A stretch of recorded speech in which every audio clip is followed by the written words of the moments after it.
Chelsea just got knocked out of the Champions League 8-2 on aggregate. Their star players are publicly hinting at the exit door. Sack rumors are already building around a manager who has been in the job less than 3 months. And yet, there he is.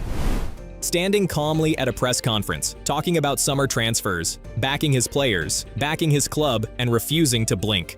That man is Liam Rosenior, and this is the story of how a 41-year-old from South London, a name most casual football fans had never heard of 6 months ago, ended up in one of the most pressurized jobs in world football, and what he had to say when the heat turned all the way up.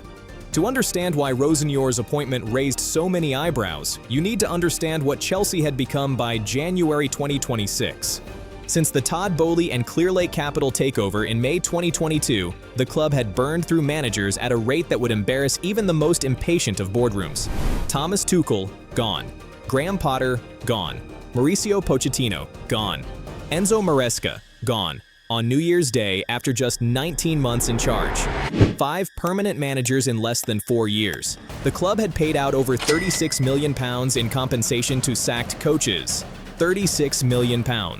For managers they had chosen, appointed, and then discarded. Maresca's exit was particularly jarring. He had won Chelsea the Conference League in his first season, guided the squad to a Club World Cup triumph, and yet, behind the scenes, something had broken.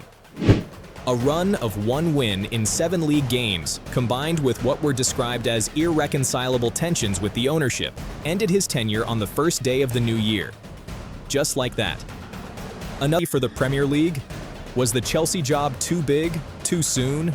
Some pointed to his relatively modest managerial CV at the highest level. Others questioned whether appointing from within the ownership structure was genuine sporting ambition or just convenient cost-cutting. But Rosenior himself, he didn't waver for a second. He held a farewell press conference at Strasbourg, a rare, respectful move, acknowledged the club's importance in his development, and then walked directly into one of the most demanding roles in world football. His first words as Chelsea head coach were telling, proud, excited, and focused entirely on winning. The early signs were genuinely encouraging. His first competitive match in charge came in the FA Cup against Charlton Athletic. Chelsea won 5-1. It made Rosenior the first Chelsea manager to win his opening match since Antonio Conte back in 2016, a full decade earlier. The result felt like a signal. In his first press conference at Cobham, Rosenior set out his stall without hesitation.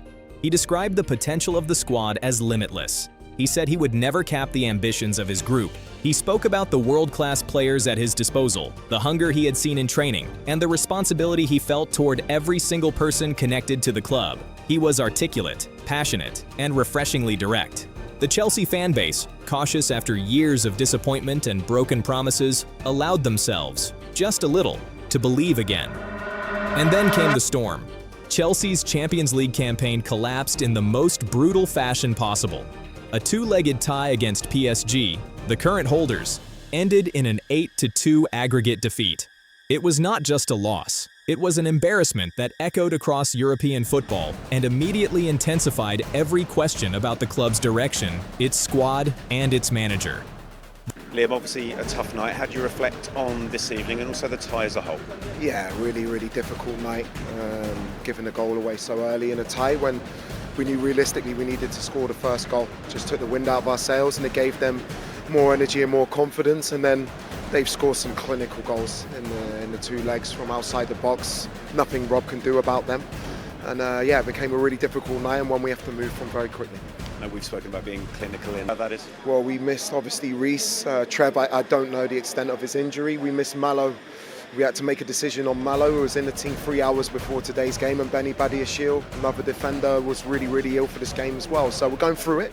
We have to fight our way out of it, and we make sure we go to Everton with a really fit, fresh squad, willing to fight for the shirt and get the 3 points that we need. Is fight the word at the moment? Because eight games left in the league. Yeah. You know, the cliche cup finals, aren't they? I suppose they are. And we have to make sure we go into Everton with that mentality. We have to fight for everything. We have to make sure that at the minimum this club is in this competition. I just wanted to get your initial thoughts on what went wrong for the team tonight to start off with. Yeah, the most disappointing evening so far in terms of the things we've spoken about, not gifting goals away. making sure we're in the game, getting control of the game. It wasn't there. And it turned into a really, really difficult evening where the result and performance was nowhere near what we expected or wanted. When you talk about the performance not being what you wanted, we've spoken in the past about kind of individual moments. What were the kind of other factors maybe beyond that tonight for you? No, for me, we arrived into the final third a lot. The moment they scored the first goal, we had an edgy start in terms of cheap giveaways that we gave away. Then we managed to gain control of the game, and we're in their half, and we're arriving and creating moments which we don't take. We're not clinical enough, and then out of nowhere, it feels like out of nowhere they score. And it's not the first time that that's happened. And what happens in football, if you are in a difficult run of games against big teams, your energy levels and your confidence levels can drop if the other team score first, and that's what happened. What is clear is that Chelsea have made a different kind of appointment this time.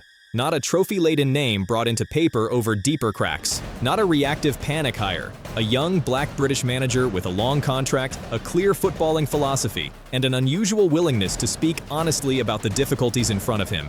He is only the 10th permanent black manager in Premier League history, a fact that carries weight beyond the game itself.